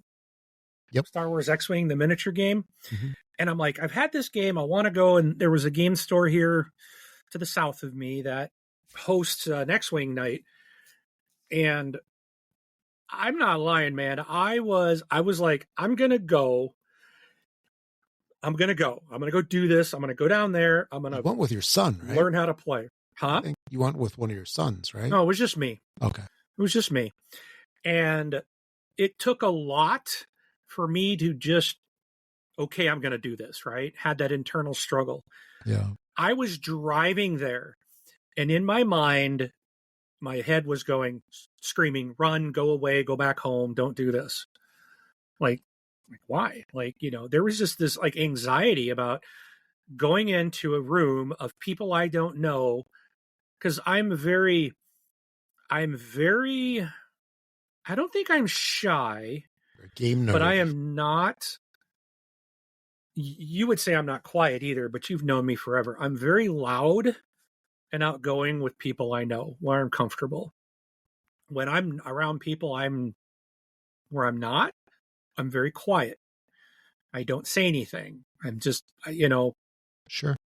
I would call what I used to say one of the, I was like a woodwork person, right? You wouldn't notice me in a room because I was part of the woodwork. Yeah.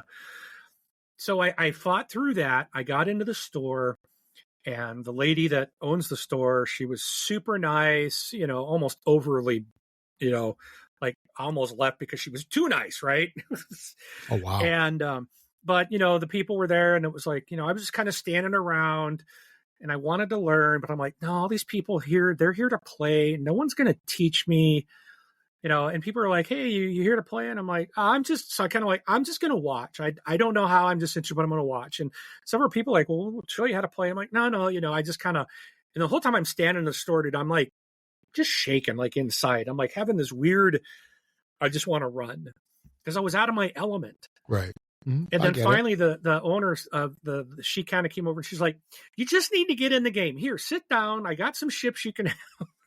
So I'm like, fine. Okay. And so I sat down and I played, and they taught me how to play. And I went back the next week and played again. And I kind of kept going back. And so it really helped me to then, what I did was like, you know what? I like the idea of X-Wing. I'm not really, for some reason, I wasn't grasping all the aspects of it. It was just something that was like, I couldn't seem to keep it straight, like what you were doing and when things would come out and you'd pull these little pieces out to represent stuff. For some reason, I couldn't get it straight in my head. It was a little overwhelming, I think, for where I was in gaming at the time.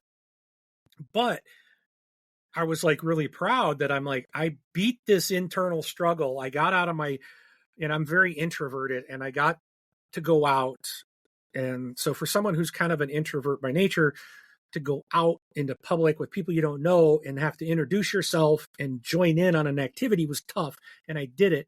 And so then it allowed me to go, okay, I want to play other games. I want to play like board games, not like this miniature game. And I was trying to find gaming groups that maybe did that. Well, I couldn't find one. So I created a group, and people joined it. And I'm like, we're going to meet up at this store over here. And well, it turns out I went there, and some people showed up that I didn't know, but I'm like, hi, I'm Mark. And well, then there was another group that happened to be meeting the same night. And so I think there was just like a couple of us that showed up for my group. And so we just kind of merged with these other people. And now I'm the runner of that group. The person that was running it was like, kind of like, hey, I'm never here. And I need to just hand this over, or I'm going to have to shut it down. And I was like, oh, I'll take it over. I'm like, I'm here every week. So now I'm managing this group. And now it's like people come in and I'm looking for them. If they sign up new, I look at their picture. I'm like, okay, I'm going to keep my eye out for this person. And I've done it. I'm like, hey, are you, Billy Bob? Yeah. I'm like, yeah, come on over. This is the group you're looking for. Where I would never do that before. I would just be like, I think there's someone looking for us, but I'm not going to say anything, like, don't make eye contact. Like, yeah, don't make eye contact, and now I'm like, hey, I'm Mark. Welcome to the group type. And now I have some friends who really love this hobby, and I get to play games with them all the time. Sometimes 3 and 4 times a week. Oh yeah. And it's just like, yes. No, and the cool thing is, not only do you do the activity, but you hang out with them, you eat with them, you talk with them, you get to know with them, or you get to know them, and that's priceless. And especially if they're cool people, that's something that doesn't necessarily, it can translate to things outside of that. Yeah. Yeah. And that's where they invited me to go to this escape room. It's like, it's still gaming, but it's different. It's an activity, and we're not sitting down. We're going to some other place. They're inviting me along to go do that. I'm like, this is cool. It's like, yes, now it's a friendship. It has developed into, I call it my gaming group, but many of those people that are in that group are now friends, and it's like, it's just nice so board gaming hobby has been such a great positive impact on my life. And so now I'm going to take it circle around back to what we were talking before. This is part of the maturity as well, where it's not only just an activity, but it's also more than that. It's a lifestyle. Sure. Yeah. And it's a thing that just, especially now that we're older and our kids are older and doing their own thing, it's like, what are we going to do? Just freaking rot in the chair? Like some people watching TV or something like that? Ugh. No, now we're going to rot in the chair as we're playing Twilight Struggle for 6 hours. Yeah. And by the way, why I can't do this? That's right difficult. There, right there. Twilight Struggle. I can't make it out. That's Twilight Struggle. Right where my finger's at. That's it. Ooh, whoops! I can't even go up or down. Zoomify. It's right next to Halo. It's all pixelated. I can't make it out. That's Twilight Struggle. Okay. I watched your unboxing of it. Nice. I know.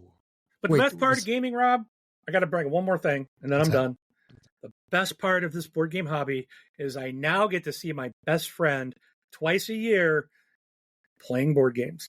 Yes. No, 3 times. No. Yeah, twice. Gen Con and then this board game LifeCon. Well, once all the kids fly the coop, then who knows? It could be even more. Yeah. Dad, you coming to visit? Nope, going to see Rob. We can. We're not WFH. We're WFA. Work from anywhere. Wherever there's a microphone and internet connection. But anyway. All right. Very, very cool. Very cool. So, do you have anything else you wanted to add about maturing in the hobby? We've run over 2 hours. I think it's time to. It's late for you. And yes. Yeah. I still got to edit. Yeah. And make another video. Ooh. But it's also 2 hours earlier, so that's true. You're in the middle of the evening. Anyway, all right. So hope you guys enjoyed this long conversation, but I think we had a great time making this video for you guys. So with that being said, I'm Rob. Catch you all in 2 weeks with episode 107? This is 106. Yep. Yeah, 107. And I am Mark, and we will see you at the table.